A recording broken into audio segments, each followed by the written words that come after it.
Lafia. Oh, we gotta get a little more resonation in y'all voice. Let's take a breath. Funga Lafia. Ashe. Take your breath. Let's see how long we can hold our shake. Funga Lafia. Ashe. Y'all keep going. I'm old. Woo, those good lungs, ain't it? Oh, you break it down. Okay, y'all impressive. Thank you. Now, when we sing the song, we add our hand clap. So let's start with our parents.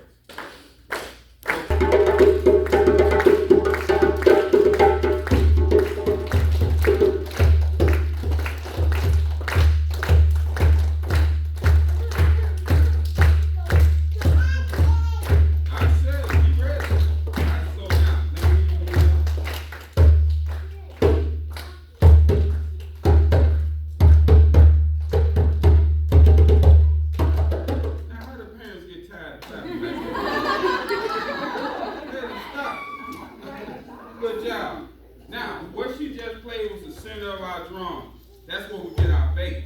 If y'all don't remember anything, when y'all come up to play, y'all remember go doom, doom, doom, doom, doom, doom, doom. Let me hear your voice. Doom, doom, doom, doom, doom, doom. Right? Good. Keep on.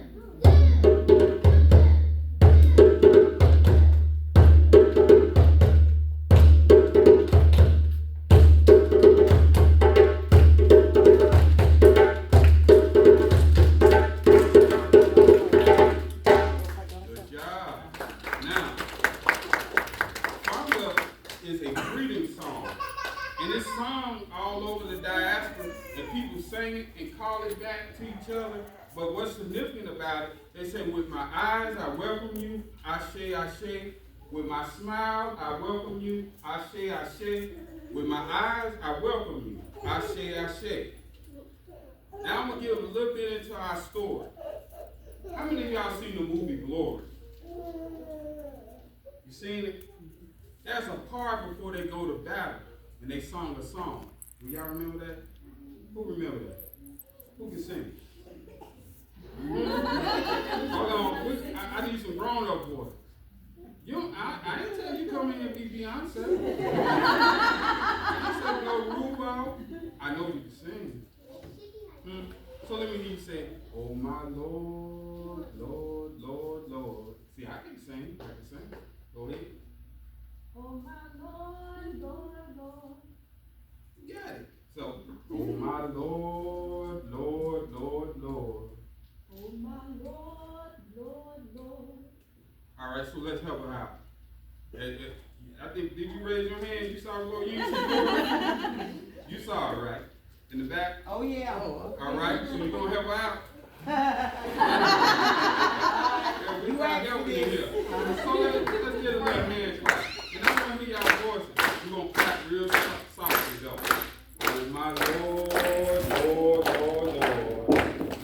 Oh, my Lord, Lord, Lord, Lord. One time. Oh, my Lord, Lord, Lord, Lord. One time. Oh, my Lord, Lord, Lord, Lord. And they say, got it?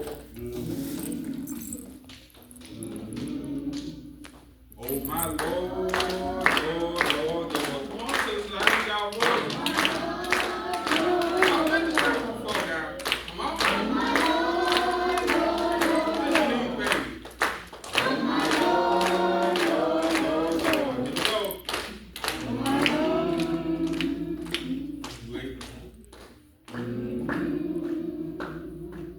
So one of the prayers that was made by one of the soldiers, he said, my Lord, he said, I'm about to go into battle.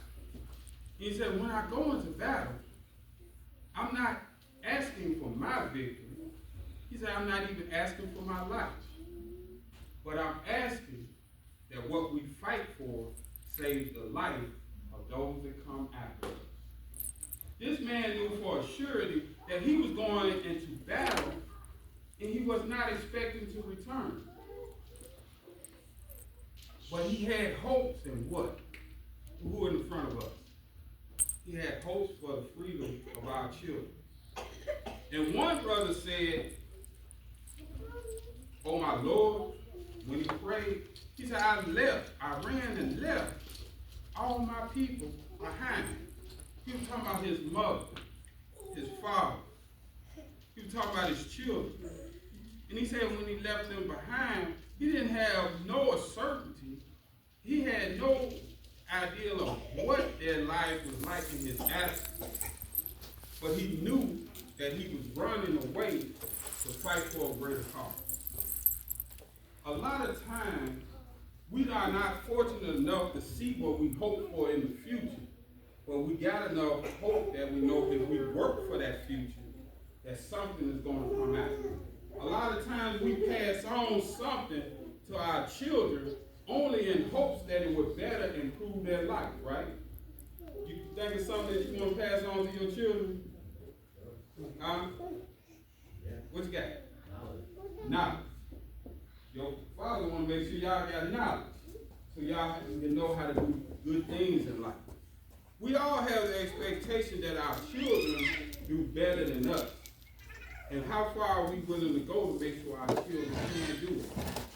So, in that call, in that prayer, and when we talk about what Juneteenth is and what does Juneteenth really mean to us, we have to see what was going on in that time. I don't know what I'm supposed to celebrate if I don't know what's going on. Right. And so what we look at is the sacrifices of those souls.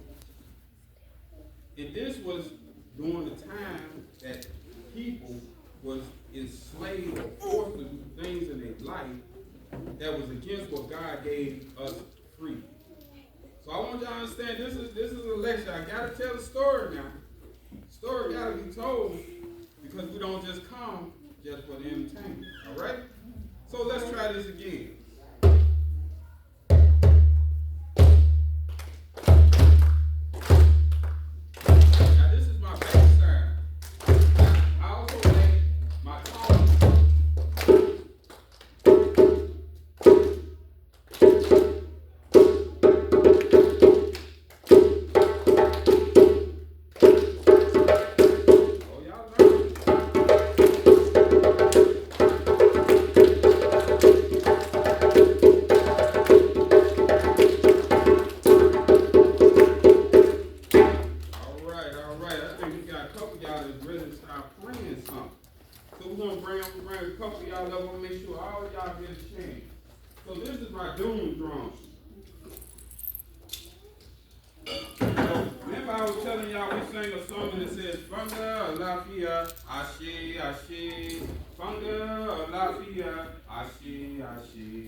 I told you don't have that on your dad when I called you, man. Didn't I tell you, man?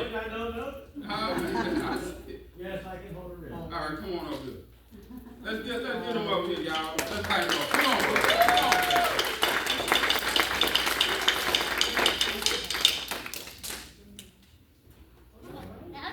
All right, you just do one here. All right, in here.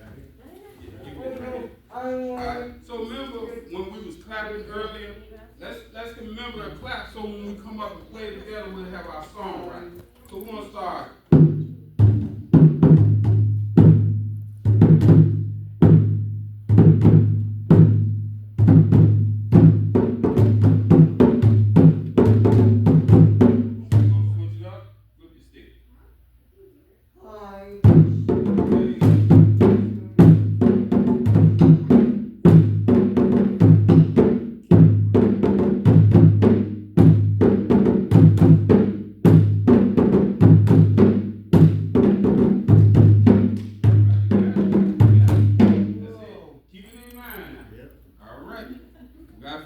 Anybody else? You ready? Y'all ready? Y'all ready? Come on. Come on. All right. Sit behind that one. Come on. Sit behind that one. We're gonna try to make sure. Hold on. I gotta get your hands, not your voices, though. All right, she was quiet. I like that. Come on up. Because I'm gonna make sure everybody get a chance. You was quiet. Come on up. Come on up. All right, let's sit behind those. All right. Oh, you came in. Hi. Hey, how you doing today? Come on up. We're gonna drum today. Come on up. All right, don't worry about it. It's your turn, okay? This is practice. So everybody who has a gym bag, right? Everybody who's sitting in front of a gym bag, I want y'all to bring it a little bit closer to you. Now, we tilted to let the sound come out. So if we follow the rhythm that Dad was playing, we can keep that rhythm going. We're going to, those who out here, make sure you play it on your lap. Y'all remember? Use your hands. So if we don't remember nothing, we're going to remember.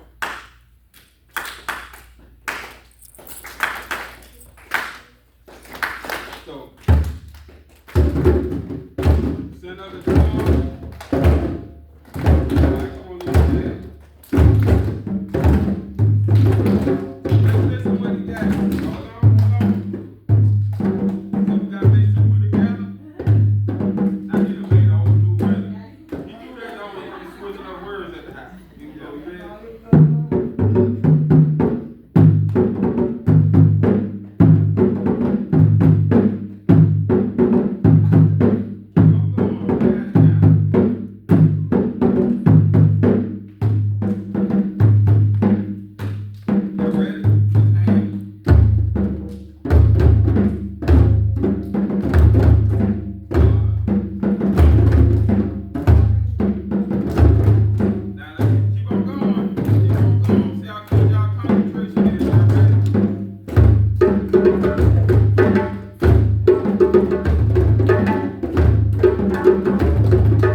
Yeah.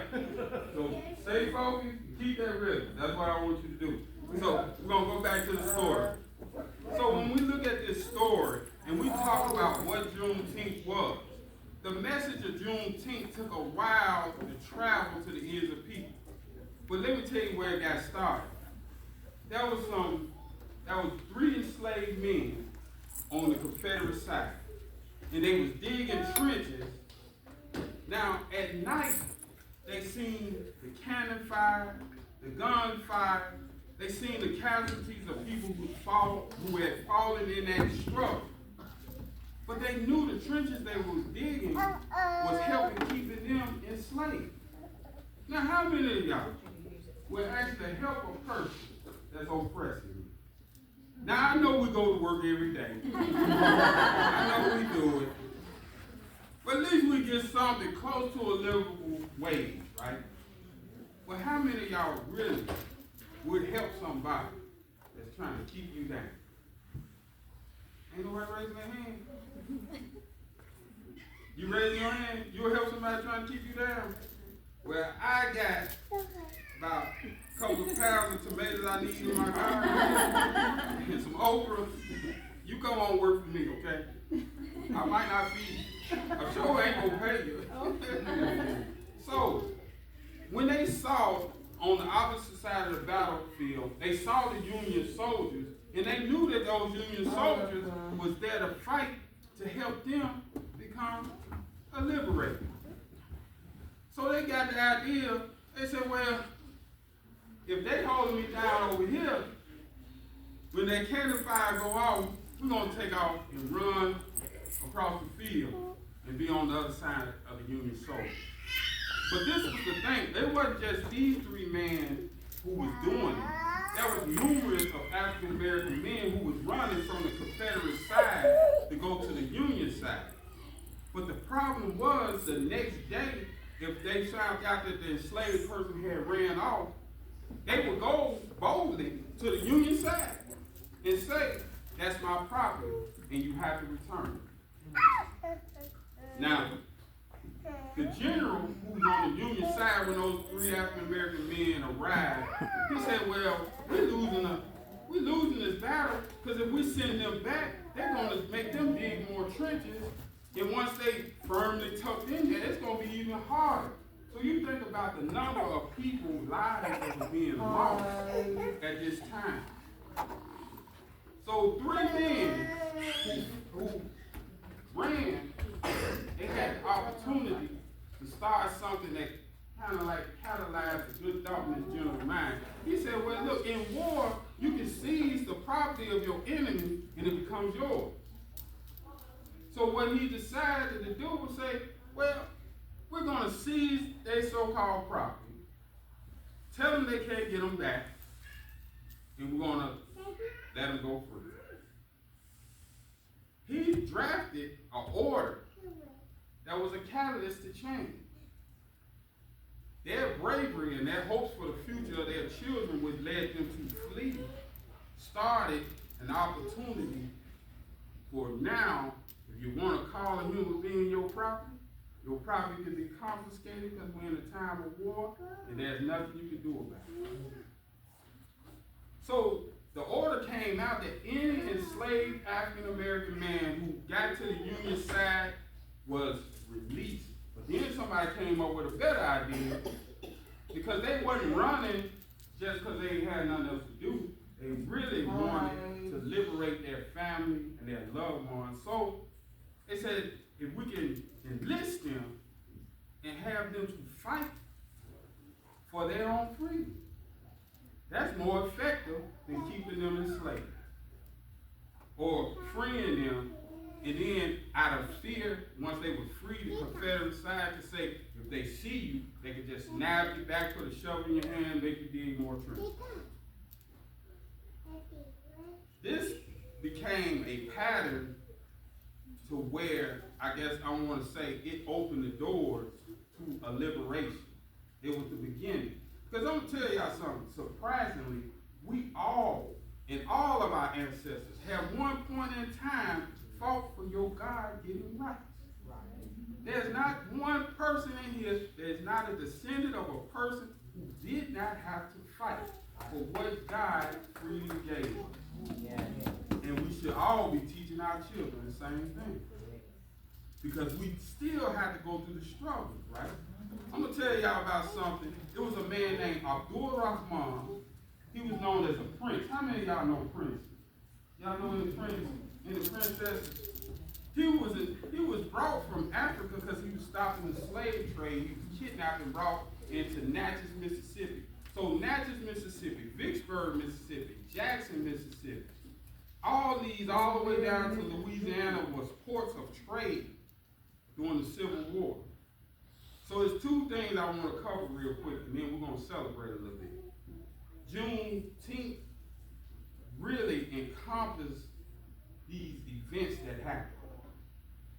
So when we look at the siege of Vicksburg, how many of y'all familiar with Vicksburg, Mississippi? Y'all ever seen that river down there? When I grew up, I used to love looking at that river. It was beautiful, but I didn't understand what was going on in the times before this. That river was a key point of food, ammunition, and stuff that really kept the Confederate Army sustained.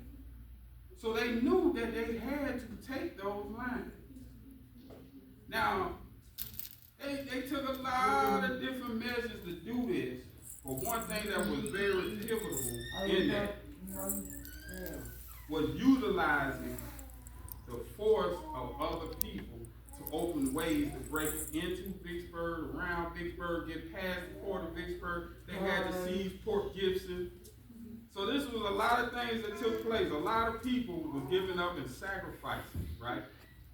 But they knew they had to seize Vicksburg in order to cut off the lines between Jackson in New Orleans. I'm going to skip a little bit. I'm going back to Abdul Rahman, who was enslaved and brought into Natchez, Mississippi. And when he was brought into Natchez, Mississippi, he was told the man who bought him for $120, bought him and one of his friends for $120. Now look, that don't even hit our grocery bill right now. They were sold, but he told his companion who spoke better English than him, tell the man who purchased me, because he looked around and he said he seen the meagerness of the housing. What they called a farm back then, he didn't understand it was a farm. He was like, man, this is just a couple of plots of this and a plots of that. And he said, my father has so much wealth that he could just distribute to you that'll pay for your land 10 times and pay for my freedom 10 times. He'll give it to you. Just release me and let me go back. Foster laughed. Foster was like, I got a prince amongst my enslaved people. Foster laughed. And he would not release Abdul Rahman until he was 67 years old. The only reason that Abdul Rahman became a person of interest to be released is because he could read and write over 7 different languages. How many of y'all heard of Timbuktu? Now, they used to tell me when I was young, if I act up and didn't get right, they were going to bop me, and when I wake up, I'll be in Timbuktu. What y'all think? They're going to send me into a place of being educated. All right, for the sake of children, we're going to get y'all back to drumming, okay? So let's switch out. Help me out, y'all, librarians. Keep track of who came up and played, and pick me 6 more. All right? Who you got? Jeremiah? Come on. Hi. Hey. What's your name? Jared. Come on. All right. I'm going to get you over here. Come on up here and help your dad. There you go. You good? I was going to get you right here. I'm talking and moving at the same time. Alright? I need to, so we're going to exchange everybody up here. Alright? So you can sit right here.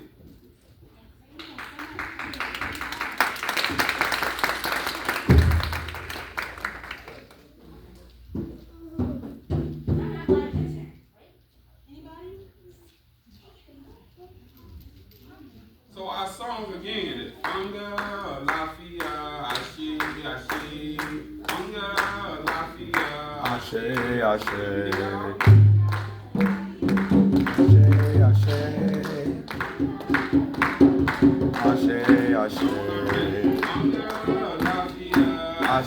Ashe,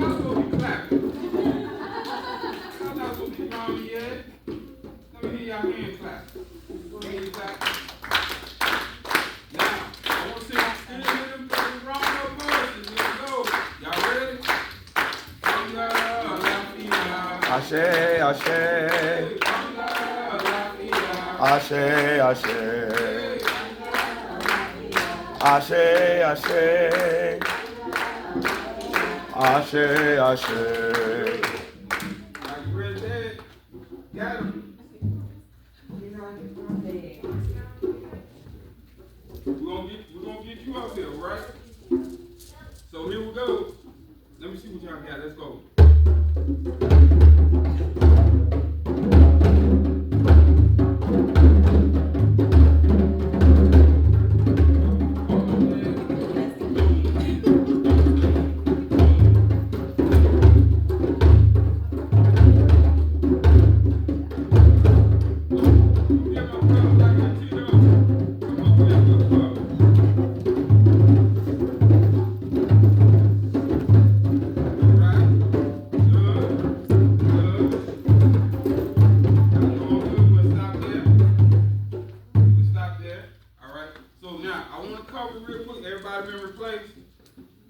Everybody knew up here? Alright, you'll hold that one down for me. So, when we look at the story of what really Juneteenth means, I told y'all that we saw struggle. Abdul Rahman was a person that was kidnapped from Africa, brought into the United States, and his father was very wealthy. And I'm not talking about little money, I'm talking some big money. You know, Mansa Musa throwed out so much gold dust that he depreciated the value of gold for over 10 years. People didn't even know what to do with gold no more. He made poor people rich and rich people poor. Now, I would like to see that turn to business. Like 9 months of that, finish paying off a house. But the other part of the story that we had to look at when we say why we celebrate Juneteenth. Now, Peter Crosby was the first. How many of y'all have been to Vicksburg, Mississippi? Now, y'all, you heard of Pemberton Square? Have you ever heard of Pemberton Square? Pemberton was actually a general that lived and came from the north. He married one of these beautiful southern women, and he turned around and decided that he was going to fight for the Confederate side. Now, the city of Vicksburg was under siege at this time. Now, I'm going to tell y'all something. If somebody told me to hold something, as long as I can hold it, when my hands start shaking like that, I usually put it on me. I don't try to hold it no longer. But he was told to hold Vicksburg until he could no longer hold it. And inside of Vicksburg was over 3,000 women, men, and children. And when Vicksburg was under siege, what they did was cut down the supply lines so they couldn't get food. And so they even was told the story, and part of the story that the people who was in Vicksburg was eating rodents to try to sustain themselves. So after the siege of Vicksburg, and Vicksburg failed, and this was really marked what is we consider the 4th of July. So a lot of people say, well, why some people celebrate the 4th of July here, and why some other people celebrate it for this occasion. The majority of African Americans celebrate the 4th of July because that was the day the Vicksburg fell. And in the course of Vicksburg falling, that was another thing that came about so we could have the Proclamation of Emancipation. That was something that was assured that war is about to end, and then we can take on the next phase of life, right? Peter Crosby was the first sheriff of Warren County. And at that time, he was a sheriff and tax collector.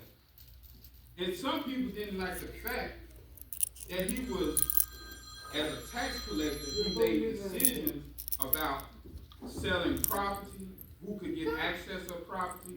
But after Vicksburg fell, there was a large number of Union soldiers who was African American who stayed in settlement and they bought land. And now, when they bought land, and Peter Crosby was the first sheriff, and then we were given our rights to vote with the 13th Amendment, the ratification, this when things started looking up for community and African American community. Because they had the right to vote, hold political positions in office, to buy land, to sell land, control their wealth, and pass their wealth on. But Peter Crosby was forced out of his being a sheriff at gunpoint and the threat of his life. And when that happened, the population of African American people came up to help him secure it, to get his office back. Because the federal government said, by all rights, everybody has the right to live and sustain, provide wealth, education. All this was freely given to every human citizen. And I say human because some people try to take away what is human in every. You can't take away what's human in people. You can't. We all do the same thing. We eat, we sleep, we pray, we love, we raise children, we educate.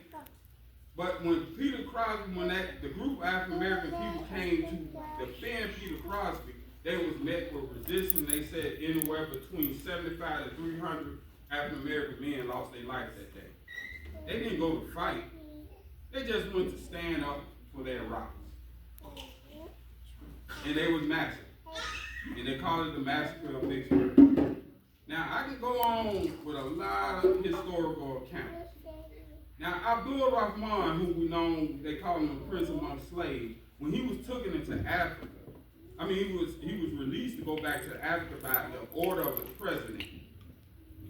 This man did not get his freedom until he was 60 years, I heard close to 65 to 67 years old.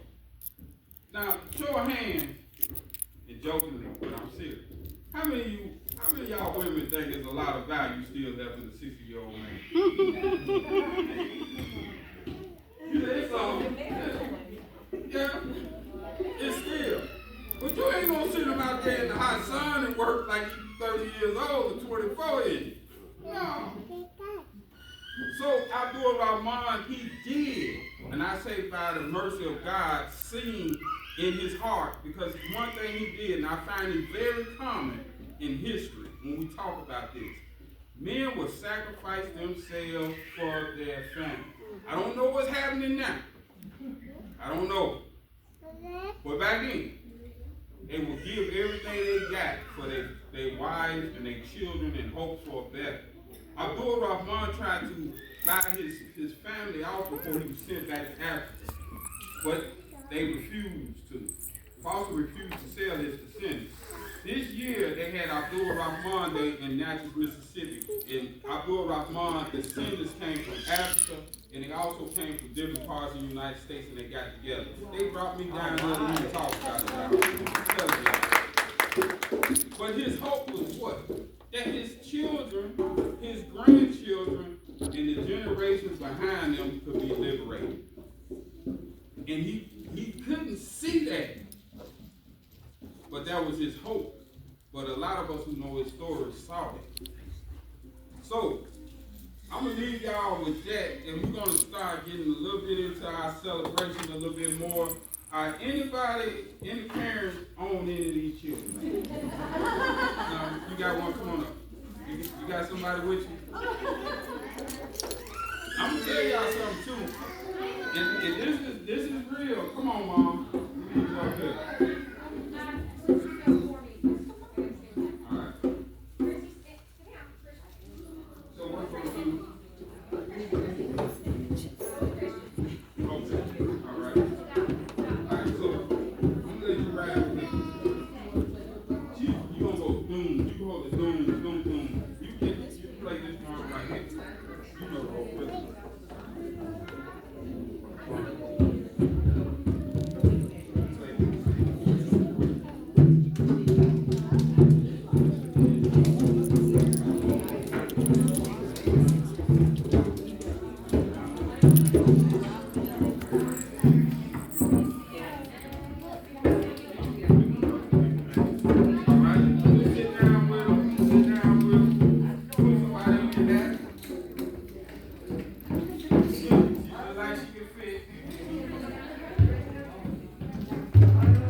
put y'all a little work here.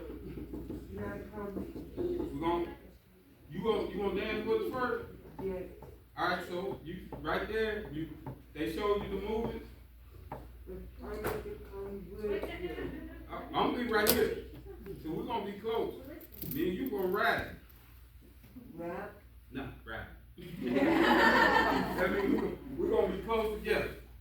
Like sitting in the car. Good night. I'm gonna make sure you get the drum too, okay? We're gonna go through the dance. So do this for me. Can you move your hand to the side like that for me? Then we're gonna go up 4 times. 1, 2, 3, 4. 1, 2, 3, 4. 1, 2, 3, 4. 1, 2, 3, 4. Alright, so here we go. Side, alright? Hold on. Y'all got it now. Y'all do it. So, yeah. Yeah. Okay, yeah. So, now this is what we're going to start with. Because this is a greeting song, we're going to start with our song, then we go to our rhythm, then our dance. Alright, so let's start with our clap. And I'm going to ask y'all for y'all voices again. Anga Lafia, Ashe, Ashe. Anga Lafia, Ashe, Ashe. Anga Lafia, Ashe, Ashe. Anga Lafia, Ashe, Ashe. With my eyes, I welcome you. Ashe, Ashe. My eyes, I welcome you. Ashe, Ashe. My hands, I welcome you. Ashe, Ashe. My hands, I welcome you. Ashe, Ashe. My smile, let me say smile. With my smile, I welcome you. Ashe, Ashe. My smile, I welcome you. Ashe, Ashe. With my with my smile, I welcome you. Ashe, Ashe. With my with my smile, I welcome you. Ashe, Ashe. With my frown, what are you saying about no frown? There you go. Here we go.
We're going to switch up, so I need to get some new people up on the drums. All right, we need to play.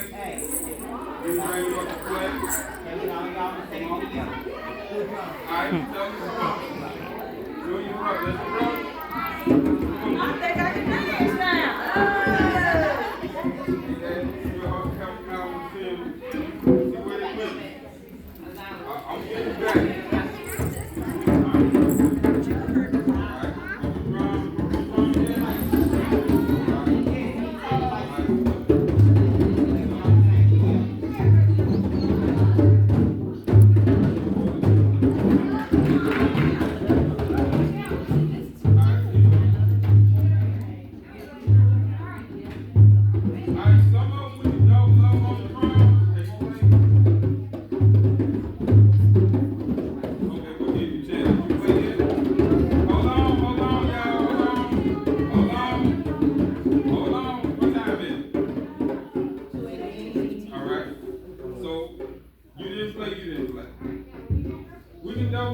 Yeah, I got my two up there double up. Alright. Alright, come on. So y'all, we're gonna share the drums. Come on up. Alright. Let her play with her.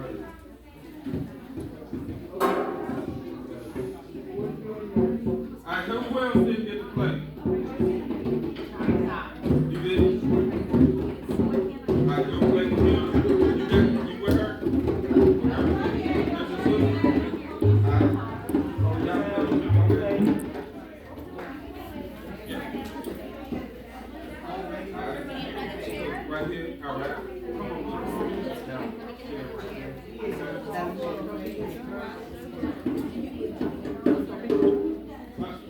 You play that one.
Laurel, right? L time? All right. The significance, all right, y'all listen. Now, when we celebrate Juneteenth, this is a traditional song that we bring into it because we want to greet each other. But one of the things about June that made Juneteenth significant, Juneteenth opened the doors for us to really seek and see the things that we hope for and we dream in our descendants. So that's why we want to perpetuate this month and the celebration of this month. That's why it's good to see not just African Americans, but collectively as human beings, we got to recognize what has been the real problem or the real issue. I tell anybody it's not politics. I ain't here to talk about politics, I'm talking about the story of mankind. The story of mankind is that we all come together because we all have to face struggle. And if we don't learn to celebrate and embrace our children to love and celebrate, then it's easy for us to go back into what happened before. It's easy. So I encourage y'all in Laurel, and I appreciate the children that I see here. I'm glad that y'all had the opportunity. I'm going to live in Jackson. I'm glad I had the opportunity to visit y'all. I hope next time that I can come down, I can do some storytelling, and we're really going to have fun with this story. I won't have to lecture you so much. So I thank y'all for the opportunity. Did I miss anybody? Is there a grown-up who wants to play drums? Me! Play? Come on up.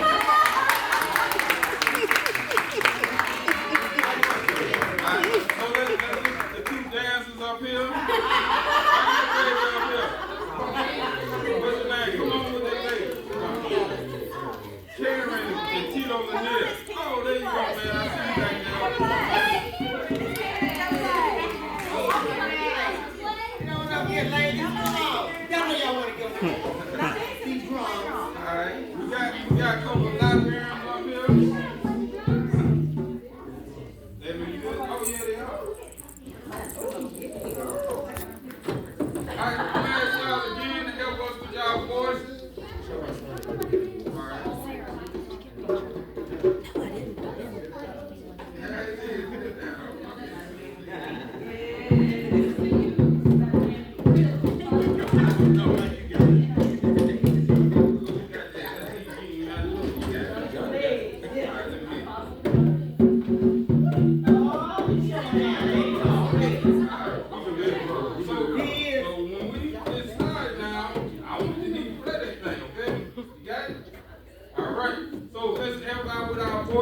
This time, instead of we're going to say our hands, we're going to say with the what? L's. All right. Y'all recording this now because this might be historical. All right, here we go. Hand clap, our song.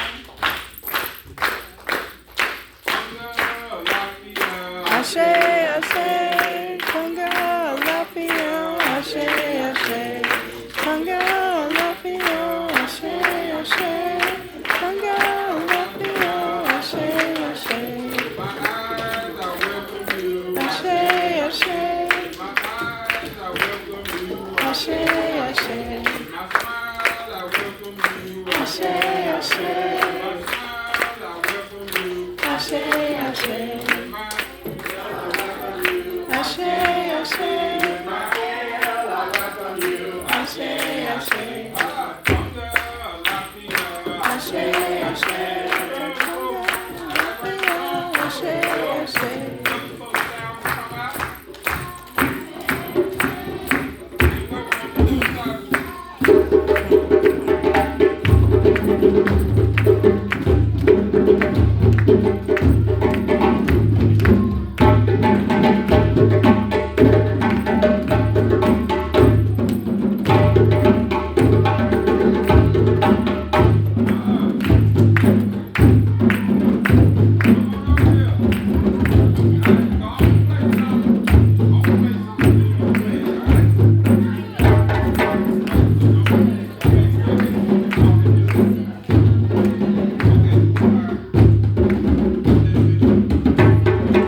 All right. Thank y'all for celebrating Juneteenth with us this year. All right. Hey. Appreciate you, young man. God willing, I'll see y'all sometime in the future.